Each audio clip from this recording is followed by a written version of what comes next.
thinking? How You good like do it? we look? Do we look amazing? I mean, the feedback has been incredible so far. Just astounding. People are also pretty thrilled that I haven't been like slurring my words by the end of the episodes lately. That's good. Mitch is taking a break. No, just we record like weeknights late at night. Yeah. Maybe I don't need to drink on a Wednesday night at 11 p.m. Is that so? Maybe I don't. Maybe I'm a changed you man. could. Who knows? I am pushing up on 40. Maybe now is a good time. See that one guy? He's like 90. Mitch, you got anything for me here? What, like small talk banter? Yeah, like a question or something. Is there anything you want to know? What's going on? Well, let's see. You just at the time of this recording, you just got back from tour. I did. Yeah. I'm not sure. You might have already gone on tour and come back by the time this releases. I think that will probably happen again. Yeah, by the time this one. I think what we need to start doing is writing down when episodes are going to come out. Right. Yeah. Because we record when we can. Yeah. So how was the tour that hasn't happened yet? Or it was fantastic. how was the tour you just came back from? He or she really got herself in a predicament. We'll see. We'll see. Or we saw. Last one was fantastic. I can't wait to talk about it in about 4 years.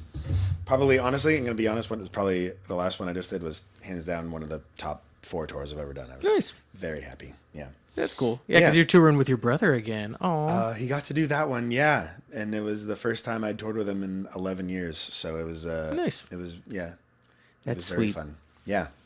It was very cool. Yeah, I hadn't really considered that I can't ask you about that stuff because it's just later episodes. It's just like, yeah. I'm just like dipping into our pool. I want to tell you a lot of stuff that happened because a lot of shit happened. When you do these, when you do those episodes, do I have to be here? Because I'm not there. Well, see, You're just gonna come to my house and set all this stuff up. there is like a lot of episodes that potentially will be, but also you're like, you will be in like part of the episodes because we're still playing together. Yeah. And There's stuff, you a know? chunk of time where I'm not, and I'm curious how those will go. But at least I know that there's more later. Yeah, there's a ton. But right now, all that we're doing really is Stallions shows, and you can't keep talking about that every time we have one. Well, I mean, yeah, there's a lot that's happened. At least the portion that's gonna come up. I mean, I think for the most part, you have come in contact with almost everybody I've toured with, so you know what's gonna happen. That's because they all want me to go. Yeah. Everybody wants me to play bass or sing for them, and it's like, guys, I can't. I have a family and a career here, you know. But I just think like you have insight as to like how everything's gonna go Yeah. down, anyways, because you know everyone. Personally, I just think the show would be really bad if it was just you. Also, that was my first idea. You'd have to set everything up by yourself, and then you're just like, so then we played at the teen center. I don't know if you saw. Thank you. I don't know if you saw that last Norm Macdonald special that he filmed over the pandemic before he passed away. Yeah, when he's by himself, pretty much. And he's Norm Macdonald, so it was still fucking hilarious. But I'm not Norm Macdonald, so I think that would have been really bad. At first, I thought I was gonna do this by myself, and I had done a tattoo video talking about like explaining my tattoos, just for fucking whatever. And I was obviously talking to the guy behind the camera, and my wife was like, "You do a lot better when you're talking to someone." It's like, I should probably get a partner, shouldn't I? You at minimum need somebody going, Yeah, which is like that's pretty much my role. For now. Yeah. No, there's so many good stories. You know, I need the reaction and stuff. And like I said, you are. Even if you're not at every show, like we're still doing stuff or setting up the next thing that you and I have coming up and stuff. So there's always something that unfortunately goes awry in the music industry. So there's plenty to talk about with you all the time. Yep. And even that, hey, far away. Hey, this is the Remember the Times podcast. Yeah. I'm Mitch. This is AJ. We're talking about our future with this podcast. Yeah. Right now we are in November 2006. Where shit just starts to ramp up. I feel like this is like the end of like our like little kid. This is when we start becoming kind of a grown-up band. Yeah, like more like we think we're adults, so we can handle more, and then we can't. But. Well, I couldn't help but notice not a single mention of a teen center on this episode. Yeah, exactly. Right. That's something. That is something. This first one, okay, like I said. The last episode, we like just played weekend after weekend within like the same 3 cities. Stop fucking with your shit, dude. I can do whatever I want. You do whatever you want. I'm going to move my boom arm around. Look, I'm going to do it right now. Hey, look at this. It's all the way over here. You can't do shit about it. You're on the other side of the table. We can do that because we upgraded. Yeah. Yeah. I'm sorry for taking advantage of our new tech. I actually did ask you about this recently, and you couldn't remember it. We played at a place called Hoagie Bar Michael's on November 28th, 2006 in Newport Beach. Do you remember this venue at all? I remember the name because it's a very like distinctive name. Yeah, like I don't remember being in Newport Beach. it's in Newport. It was a very legendary venue for like the metalcore scene. Like Atreyu played there, Sevenfold played there. Chris and I went and saw Suffocate there. I don't know if you remember them. Yeah. They're like stupid heavy. Suffocate with 2 Ks, I think. Right? Yeah, something like that. And like actually from a theme from last episode, when we saw Suffocate there, Chris got his teeth knocked in. Cool. So we had to leave early. So that was good. Yeah, so that shit just happens at these shows. We got on a bill opening for Scars of Tomorrow, which was a Victory Records band. We've talked about Victory Records. I had seen Scars of Tomorrow open up for Atreyu at the House of Blues in Anaheim not too long before this. We did have to sell tickets to play this show, but we were just like, they were signed. We saw them open for Atreyu. They must be fucking, crushing it. So we agreed to the show. And it wasn't in the South Bay, so it's hitting all the things that we want to do. Checked a lot of boxes. Try to accomplish here. And I would say this was another one that we blew it on trying to.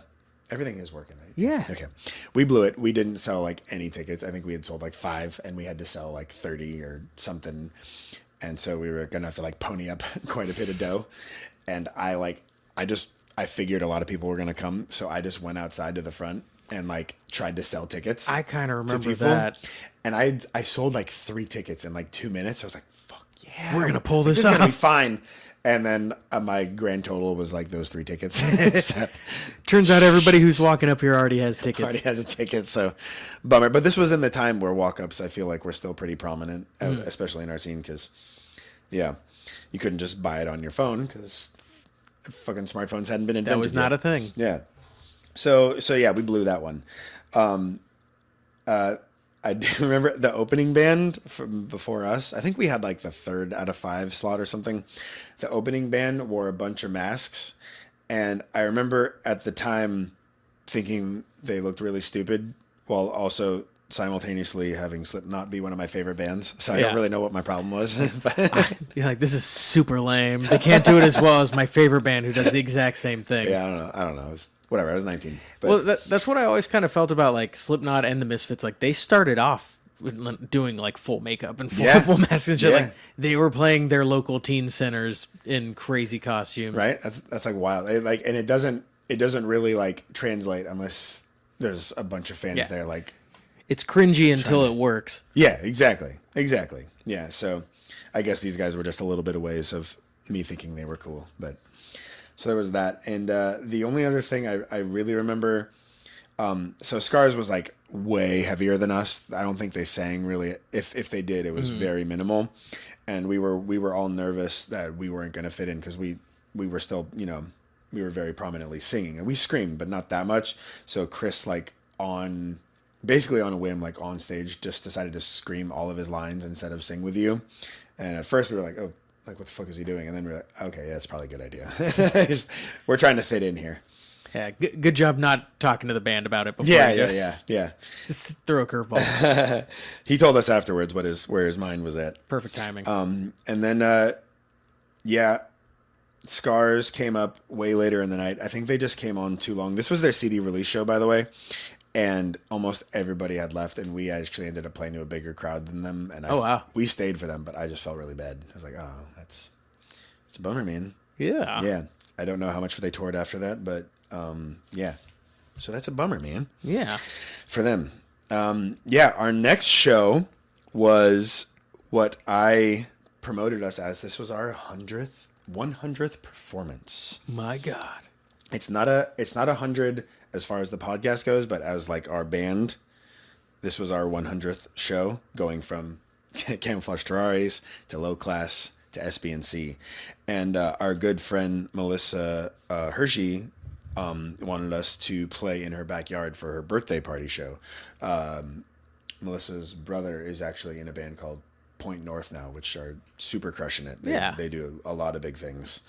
So you should check out Point North if you can. Anyways, so we played in her backyard. You and I set up the entire show. We got all the bands. I want to say Fallen Figure was on it again. I'm not positive. I do know we got Katsumoto on it. I remember they were a big band, or a fairly big band in the area that did some touring, which their members are going to come up later on. Do you remember much about playing this show?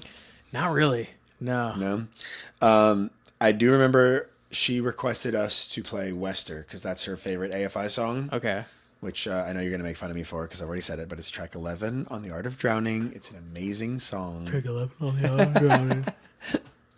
Whatever, man. Say stuff about video games. I won't make fun of you. Oh, you won't?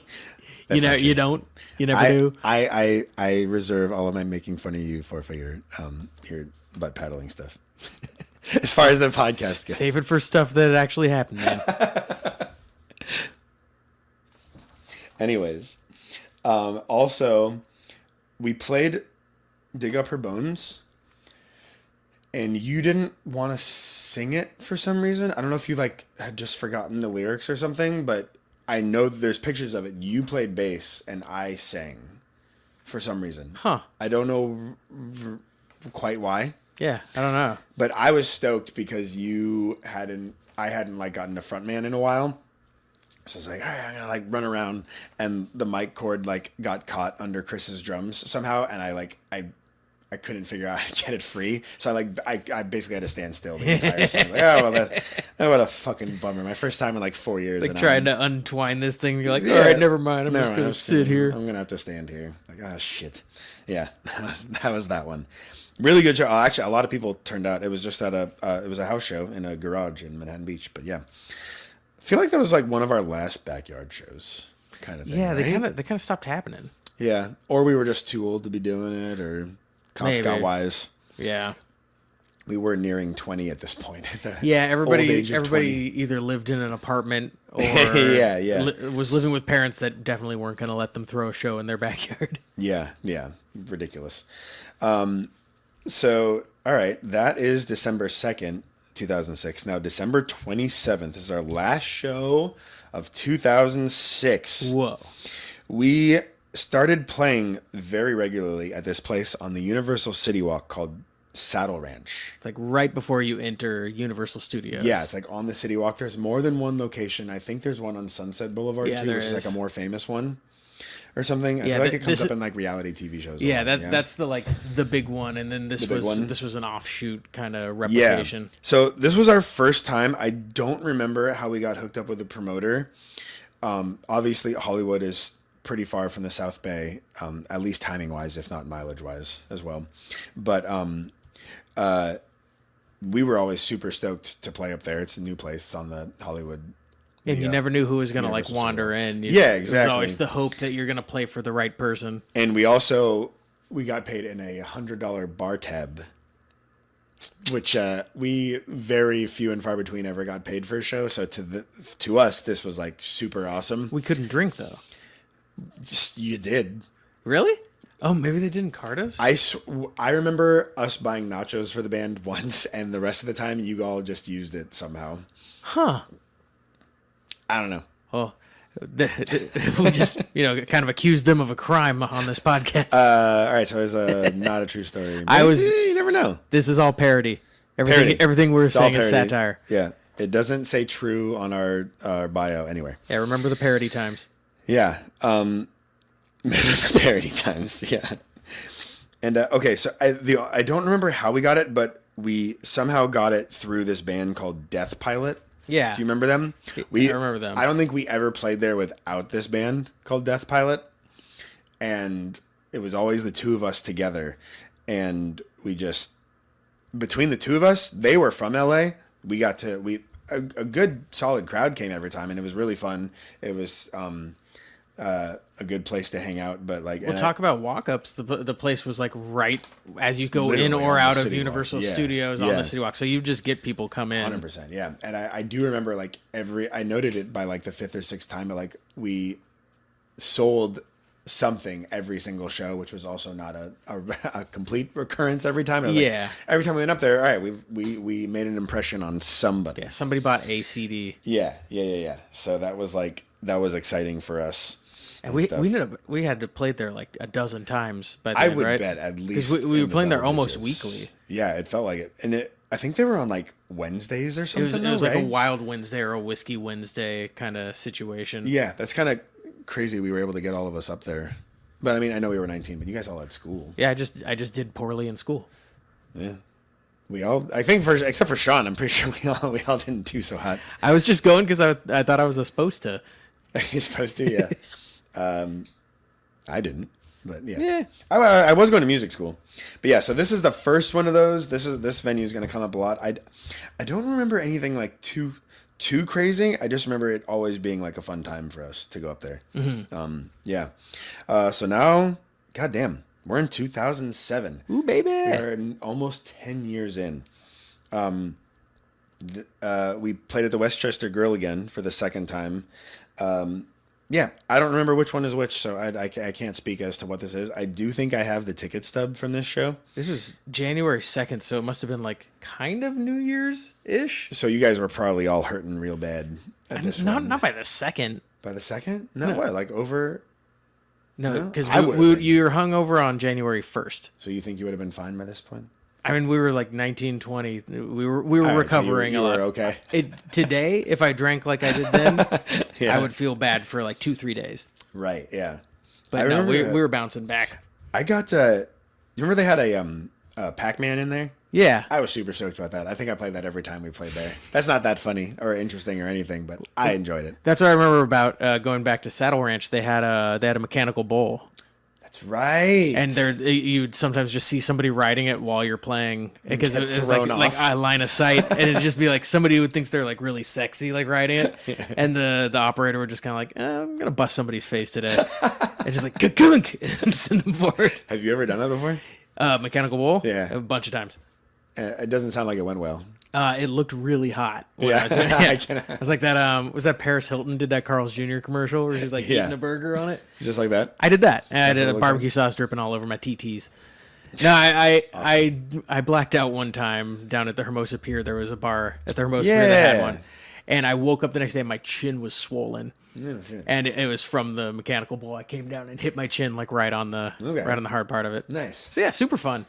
Awesome all around. I highly recommend. I feel like I have a memory of doing that too. I don't know why. There was a period of time where if I saw a mechanical bull, I was getting on that bull. Getting on that. Yeah. Well, so that was the Westchester Grill one. Yeah, I still don't remember, but that's okay. And the last one, we make our triumphant return to Long Beach. Ooh, baby. I want to say, I feel like this is our last time doing a floor show. I don't think it had been too much more after that. I don't think. We played at a taco shop. Yeah, I remember this place very fondly because it was walking distance from my fraternity house. Okay, I was gonna say I'm pretty sure the majority of the crowd was your frat again. Yeah, so that's probably why.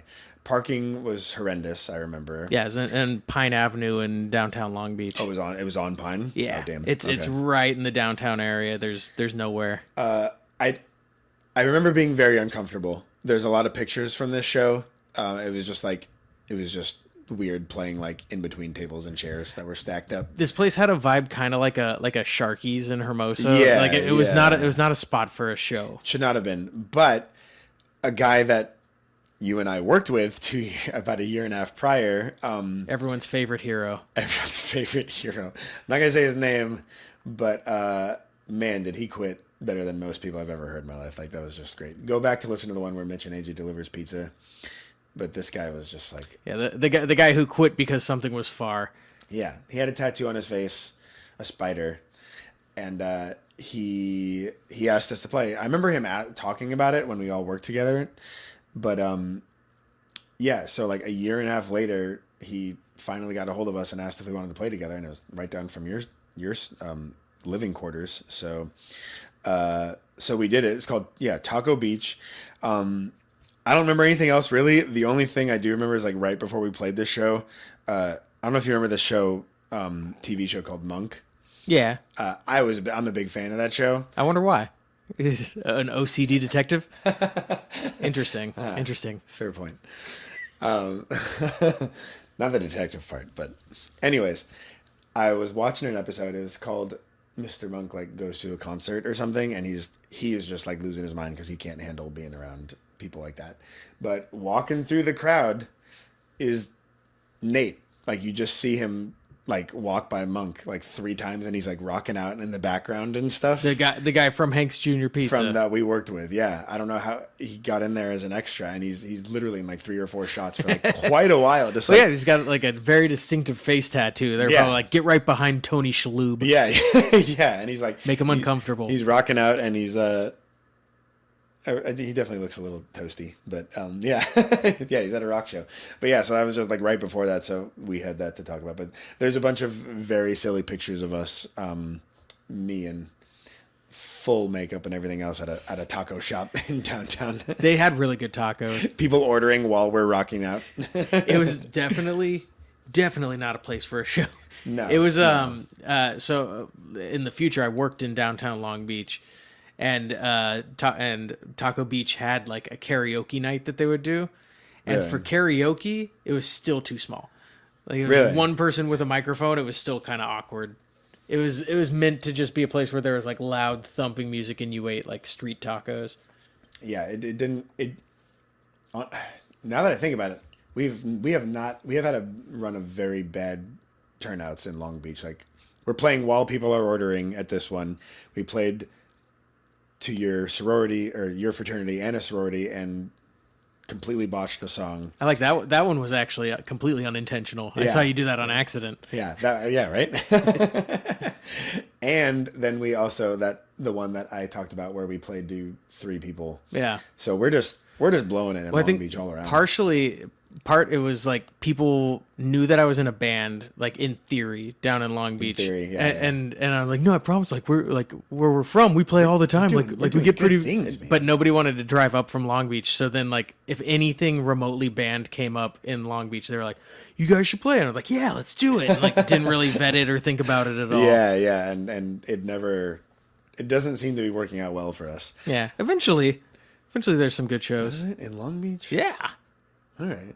I'll think about that. I'll have to think about that. I know some very specific ones. Really? Yeah. Okay. Well, I know these last 2 have been very, I feel like they're segue episodes because after this one is like, yeah, things turn up. And it is also, I could be wrong, but the next episode might be the end of an era for us as well. Yeah. Oh my. Yeah. So this is a bit of a cliffhanger, just as last week was. So yeah. The end of an era. It might be next week. Or 2 weeks from now. Like a maybe cliffhanger? I'm pretty sure. Yeah. All right. But yeah, so another botched show in Long Beach. I think we're 3 for 3. Not our fault. We completely lost a lot of money playing in Newport Beach at a venue where Chris got his teeth knocked in. And yeah, we started playing at Universal City a lot. So yeah. Nice. Yeah. We began our residency. On Wednesday nights. And this might be the end of something. So oh my goodness. What a cliffhanger. What's going to happen? I think neither of us actually know for sure. I'm pretty sure. All right. Well, thanks for listening. Make sure you like, share, subscribe, and all that fun stuff. Cheers, Mitch. I got nothing. Shit. Yeah, normally that's my role. I know. Just hold up your hand like that. There you Clink. This guy, he doesn't know. All right. Bye.